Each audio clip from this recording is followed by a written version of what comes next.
And you're just in time for Business Glide, your go-to point on matters, public policy analysis, business, and economics at large. I'm yours truly, your resident economist, Richard Mwenja. And today I have your favorite think tank on board to help me dissect into such economic conversations.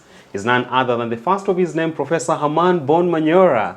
How are you doing today? I'm wonderful. Gen Z wanakuita the street economist. Yes. All right, let's put that into perspective based on what we're going to talk about today, and that's about the state of higher learning in this country. You are university don, and I'm sure you're watching your screens and seeing those cry from the students, the lecturers, and also a section of the university managements, especially the public ones in this country. But the bone of contention here is the cash crunches within our universities. They are decrying funding and also graft therein. Let's begin with what ACC has flagged. That is UON, Rongo University, and also Moi University, as universities which are under scrutiny for what they call graft claims, and they are at the brink of collapse. So, Prof, I want to understand, where did the rain start beating our public university, especially on that cash crunches part? If you want to trace the problem of public universities, other than the unplanned expansion and the mushrooming of universities and colleges. The genesis is to be found in the Kenyatta days, Jomo Kenyatta days, and then later perfected by Daniel Arap Moi, in which every university lecturer was viewed as a rebel, as potential trouble to the government, where students were the biggest thorn, if you can say something, in the flesh of government. Government was scared, was paranoid about university students. So the university, both its faculty and students, were viewed with a lot of suspicion by the government. And therefore the university administrators could never do anything before trying to find out what government was thinking. From the days of Dr. Josephat Jogona Karanja, the first vice chancellor of the University of Nairobi, that's people even, remember many lecturers were sent into exile, students were Kina Miguna, Kina Orengo, many people got problems. So naturally at the university, you couldn't say something without looking who could be listening. And therefore, the work of the university administration was to do the bidding of the government. Even a small thing a vice chancellor could not do without finding out what the intelligence, special branch, was thinking. And the government had planted a lot of spies from the special branch within the university, from among faculty and students and workers. They all embedded there? So people were working under fear. And So what the vice chancellor needed to do is just to make sure the government is happy with him. And the government made sure he was okay. Hi, welcome to High-Peak School. My school, a reputable institution, an epitome of learning. It offers high-quality education. Ithibati. A standard library with pleasant environment for reading. An art club, a home science club, a computer club with vivacious lessons. Our fully equipped laboratory is top-notch, with standard 2 in core curricular activities: swimming, karate, table tennis, netball, basketball, volleyball, just to mention but a few. To enroll your child, contact us through 0728 040 883 or 0770 587 921. High-Peak Schools, quest for excellence. So what Moi did when he came to power, he expanded the team of professors who will feel protected and indebted to the government, from just being the administrators, the vice chancellor, and a few other people, to include now senior professors. Moi harvested a lot of them, and they became part of the system. Gave them homes in Karen and what have you. Gave them land, So all the university leadership needed to do was to be good boys. What is the net product of that? is that the university administrations began to live in a world of their own. You get it? And you could not question them because they had the protection of the state. They were doing the state's bidding. They had the immunity. So who are you to ask them anything? If you tried, you'll either be ignored at best or crushed. So now, the rest of the university's community lived under fear and submission. So even after Moi left power, university professors continue behaving like chicken. Because chicken, if you tie it, and Moi used to give us this example, if you tie chicken from Moi's Bridge, you are bringing it to Nairobi to bring to me to eat. Umefunga. Ukifika Nairobi ukifungua haiwezi kutembea, inabaki tu hapo. It doesn't know it's... So people, university community has not come to feel the freedom. They are still living in the Kenyatta Moi era. They still have no voice. And the vice chancellors are therefore gods unto themselves. So that a university is the vice chancellor, and the vice chancellor is the university. A total man. And that's why a university, a vice chancellor comes to a university, messes it for 10 years. He leaves it a complete mess. Nobody has questioned him. Professors at the university are no different from students. They are no different from cooks. They are no different from groundsmen. Let me hold you at that. We are talking about professors. And you would expect that these, because they're the top de la creme when it comes to academia, that once elevated into administrative roles within public university, that they will now pump sense and the education into speaking against graft issues. Why are we seeing the very same professors mismanage these universities? Does the education lose sense upon the appointment to such offices? There are two problems. The first problem is that you are assuming that they are professors. So who are they? This is just professor by name, but professor by substance. Most of them are not. The second thing is it's not easy to go against the tide. In this country, once you join leadership, once you become a leader somewhere, you join the gravy train. It's your time to eat. It will require very few. Actually, few can resist the temptation. Now you have become a vice chancellor, you have become a minister, you have become a PS. If you are putting up a house in Ngong, I have a miserable small place of mine in Ngong. My neighbor was, I don't know whether to mention it, was a man who was planning to build a house. Then he was made something in the IEBC. That's the last we saw of him. He moved to a posh neighborhood. Of course. So those vice chancellors, those professors, whether they be in government, as we suffer at the university, most of the people running the Ministry of Education are from the university. Our colleagues from Kiamba was there. The other guy called Magoha was there, was one of us. This guy from this Masai man, Kiapi. Ole Kiapi. All these people are from the university. Even at the treasury, the chiefs. They are all from the university. But they turn their backs on us. Partly because the extent to which they are professors is also questionable. And I always say this without any fear of contradiction. And I ask them to challenge me. Sit there and tell me, you are a professor. What professor are you? What do you profess? You're reminding me of an article, your good friend Bruno Tiato. Yes. Professors, which professors exactly? Yeah, and by professor, I don't mean the professor title in terms of I just mean university teachers. You know, so here, the American way, a professor is anybody who teaches at the university. Sure. So that's what I'm talking about. Here we call them lecturers. Other places have other names. The extent to which you are what you are is it's questionable. That's one. But secondly, like I've said, it takes the strength of an individual to make a difference. So if you don't have the strength to make a difference, but back to the university, that is the gist of the matter. That the university operates in such a way, the vice chancellor is a god. Where the university is him, and he is. There used to be something in the 60s or 70s. India is Indra. Indra is India. Yeah. So that's what we have here. And it never stops. The vice chancellors are gods unto themselves. But if the staff, who are supposed to be educated men and women, were to find their voice, these universities will grow. Let's also try to trace another author of the woes that bedevil in our public universities in Kenya.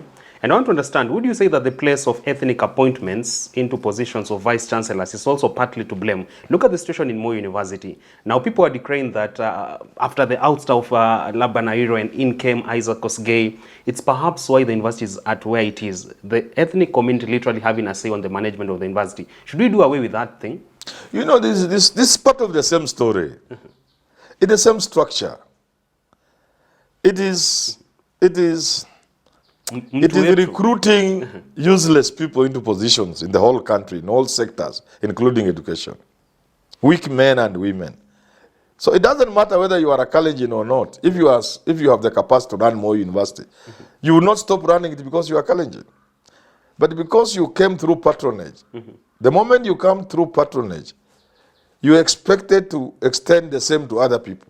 Those who make you vice chancellor through patronage, through ethnic mobilization, like in the case of Moi University, will want favors. They will want you to employ. You will end up overemploying.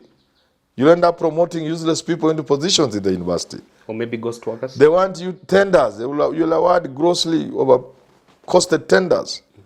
So it is a whole mess. It's not just one Kalenjin or one Luya vice chancellor. No. It's a whole issue we must address seriously. You cannot sort out the mess in the education sector at the university level by saying, let's make sure no Kisi becomes a vice chancellor at Kisi University. That won't help you. So for you, you're ready to go the UN or even bring a foreign national to be the VC? There's no problem. But there's talent. Why would you bring other foreigners? But the sad reality, is that if you went to the United Kingdom, UK, and went to a polytechnic, a small polytechnic, or a small school, community college. Yeah, a community school, the US get a community principal or a teacher there. A school of 600, 500 students, 300. Then he brought them, and they don't even have anything beyond 1 degree or anything, something like that, and gave them the University of Nairobi to run. 5 years, you'll be ashamed of being an African. You'll be ashamed. You'll even cry with shame. You'll cry with shame that a boy, just a boy or a girl from the UK, just don't get a qualified person. Somebody with a slight idea of education. Maybe he's a principal or a deputy principal in a small school in the UK or a college, a polytechnic. Bring him. University of Nairobi, here it is. Can you turn it around in 10 years? You say 10 years is too much. He will look at the amount of land the University of Nairobi has. Do you know how much land we have? Hugely endowed? They will look at the structures we already have in place, physical structures, buildings and what have you. But above all, he will look at the manpower. Qualified people, men and women. Much as I say they are useless professors, University of Nairobi has some of the most qualified professors you can find anywhere in the world. World class? Yes.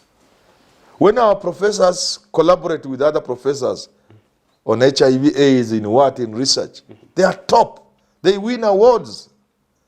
So this man will marvel at the level of manpower at the University of Nairobi.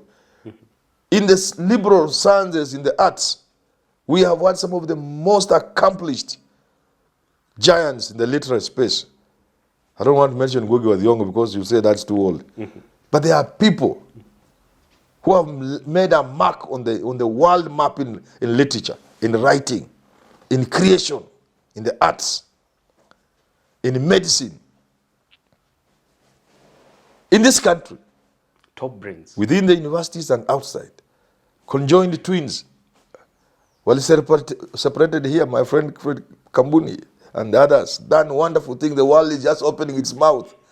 So that young boy will marvel at what we have in the physical space and the brains we have. And they will tell you, don't give me 10 years. Just give me 5 years and I will make the University of Nairobi. The University of Nairobi, for information, is a small job for me, but if I was given to do it, in 3, 4, 5 years, I'll be able to pay every professor at the university 3 million shillings per month without asking a cent from government.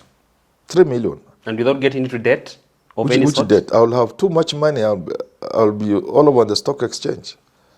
I'm telling you, we are I think by now we are the biggest landowner. I don't have the facts. The biggest landowners in Nairobi were Kenya Railway, the Church, Catholic Church, and the University of Nairobi. And so is Moi University. We have property land in prime areas in this city.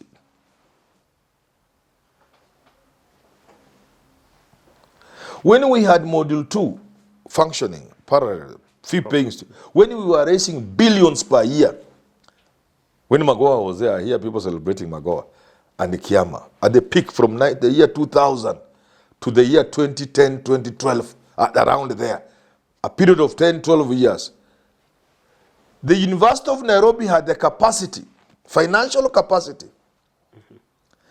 to build, that thing Magoa is proud of, let me he rest in peace, the UN towers. Yeah.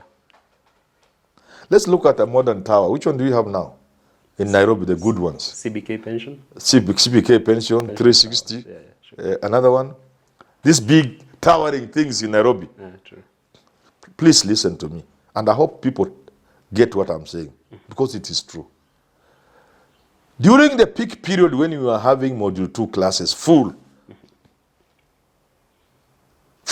when I was teaching using a microphone in Taifa, I was teaching using what? A microphone. Because of the number of fee-paying students. Wale wanajilipia jioni. When you pass around Taifa Hall in the evening, unaona Manyora na microphone. Self-sponsored students. And that happened for a period of about 10, 12 years. During that period, the University of Nairobi had the capacity to construct one of these high-rise buildings we are talking, one every year. One.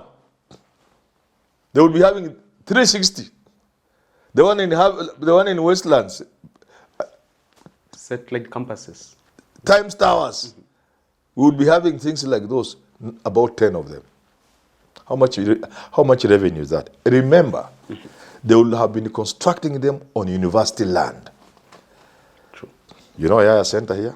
Yeah, This Allingham area. Do you know we have property there? Acres, Spring Valley, So you're just scratching the surface. Church Road.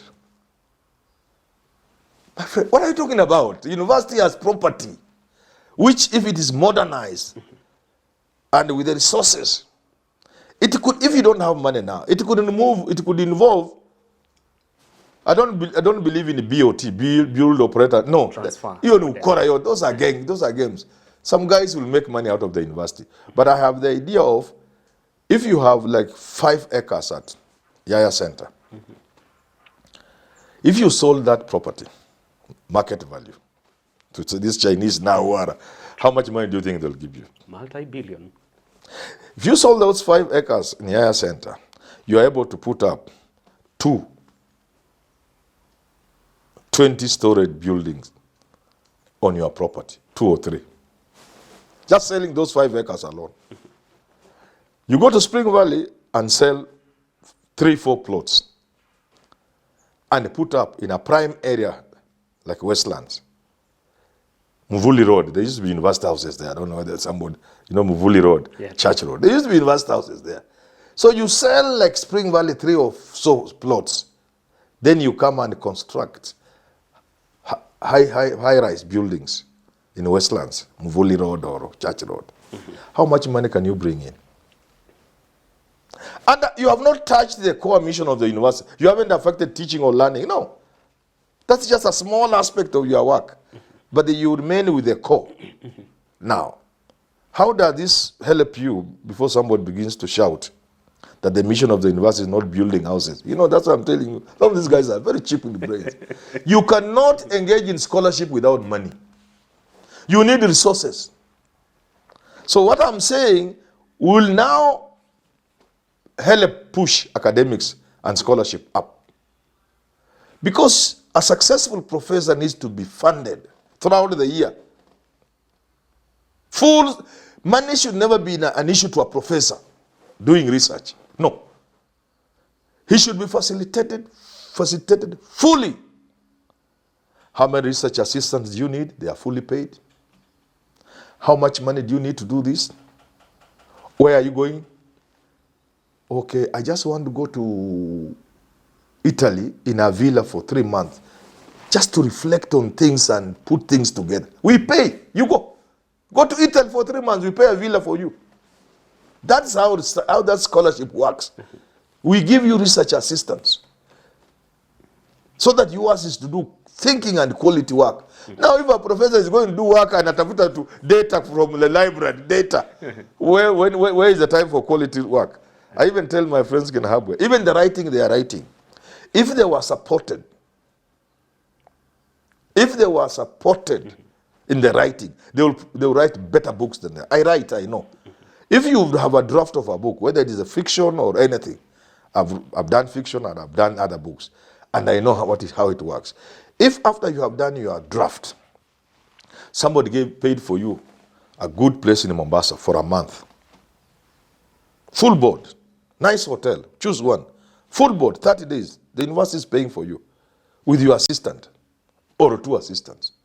30 days, full board for you and your assistants. Go and refine your work. Go and refine, 30 days. It can be done. Aye, my friend. That's why, if you go to the library, and it's a big shame, you can't find books written by us. They are not there. The books which are in the library are foreign, all of them. So you see what I'm talking about? Yeah, sure. That the shame is that the university has such a great potential. But we are living in the fear that was prevalent in the Jomo Kenyatta and Moi days. The university has not woken up to know. Hii ni kuku imefunguliwa na ijajua. You're still under the shackles. Yeah. Right. Because you are saying a tribal vice chancellor is brought, or a useless one. We just ask him to come down and talk to us. Tell him, our friend, have you come here because you are a Kisi? Yeah. Because this is Kisi University? Or you want to work for us? We just want to ask you to work with us and for the community and for the university and for scholarship. Don't you dare imagine you'll work here because you are a Kisi. We have watched you in the first 3 months. We seem to think you are here because you are a Kisi. This Kisi University belongs to the future of this country, not just Kisis. And the Kisi community will benefit if this Kisi University becomes Harvard University in 20, 30 years. True. You are standing in the way. Toka hapa, wachia Mkenya mwingine hapo. You know, that's not being rebellious. That's not bad. You're just pointing out the facts. So at the University of Nairobi, when a vice chancellor is missing, I ask my colleagues, why can't we invite her down? If she's a lady like now. Let's go to Taifa Hall. Just call her and let her tell us where the problem is. We are colleagues. Maybe we don't understand. Tell us. We will help you figure out, because things are not moving. The university has collapsed. What is the problem? Tell us. We tutachangia. Even if it means sacrificing our salaries. If you go to class, a class of 400 students, you can hardly get 200. You sit 150 students, then you set an exam. Then you realize they can't even fit in the room that you've been allocated for the exam. And even the papers you had printed, the exam papers are not enough. So where were they all this time before the exam? Nothing serious. Nobody takes anything serious. But even when you are teaching, you see students walking out. And I keep giving this example because me, I talk to students. I'm harsh, but I'm also with students. Even for the university that you teach, which profiles itself as a world-class university, nonsense. committed Listen, to scholarly excellence. I asked some students, where did Mono jump from my class? Where were you going? I told him, Malim, let me tell you the truth. I had not eaten the whole day yesterday. What? My mother sent me 200. The moment it landed on my phone, the only thing I could think of was a meal. That's why you saw me jumping. Alikuwa amekaa mahali mbaya. And I always warn students, if you come to my class, you come by choice. I don't know who comes. I don't take roll call. I don't care whether somebody is listening, and don't blame me. I can't take roll call. This is not a high school. But once you come to my class, come on time. You know that, eh? Sure. I taught you, eh? Yeah, you did. And don't walk out of my class the way you want it. Because nobody forced you to come. I don't even know you are there. Because True. So, and I have a very sharp mind. I can see, no, I can pick you. I'll remember you. So this girl told me, I had not eaten the whole of yesterday. And that's why the commotion was, I was now trying to get my friend Twende to pick an eye. Recently, before the strike, some boy did the same. Again, when he came to class, we met during the following week. We met outside the class as I was entering. No, as I was leaving. Asked him, and the same story. Students, if 50 shillings come on the phone, they think of Sukuma Wiki to go and cook. They're barely surviving. Yes. We can't run universities like that. This goes beyond the vice chancellor. This is a government problem. We cannot pretend we are having education when children are having to look for food. When we ourselves were fed at university. That's why we are speaking this English. Because our work was to do what a student is supposed to do. To learn. To learn, to read, to research. Is it that the serious business of learning. Now this one, the biggest task for the student today is how to survive in the university. Is how to cook, what to eat. Don't you think by that reality they students are even, if you pass the student, are even cooking ugali saa sita usiku. Saa hiyo ndio amefaulu. He has been chasing the brother the whole day to send him 200 shillings. Now the brother send him 500. Amechukua motorcycle, amekimbia town.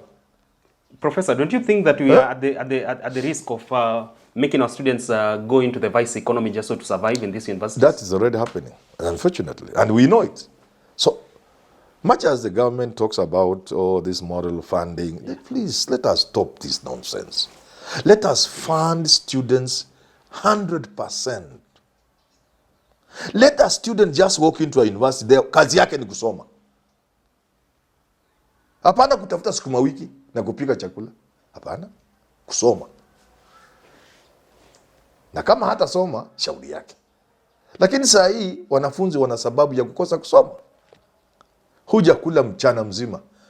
Darasa lako ni la jioni, utaenda kusoma. Umelala bila kula. Ati Manyora is coming to class at 8. Which class at 8? Well, there you have it. That point by Professor Herman Manyora takes us to the wrap of today's conversation, discussing about the state of higher learning in this country. And we wait to see whether the government will tap into nuggets of wisdom from Prof himself. Time now for our fan of the week. It is none other than this top scholar residing in Berlin, Germany, Godwin Kinuthia. Oh, Godwin Kinuthia, how are you? Wonderful guy. Ardent fan since day one. Oh, God. Very good, Kinuthia. We are pleased and happy that you are part of this family. Thank you. All right, asante sana. Up next on your screen is the Business Glide African Proverb of the Day.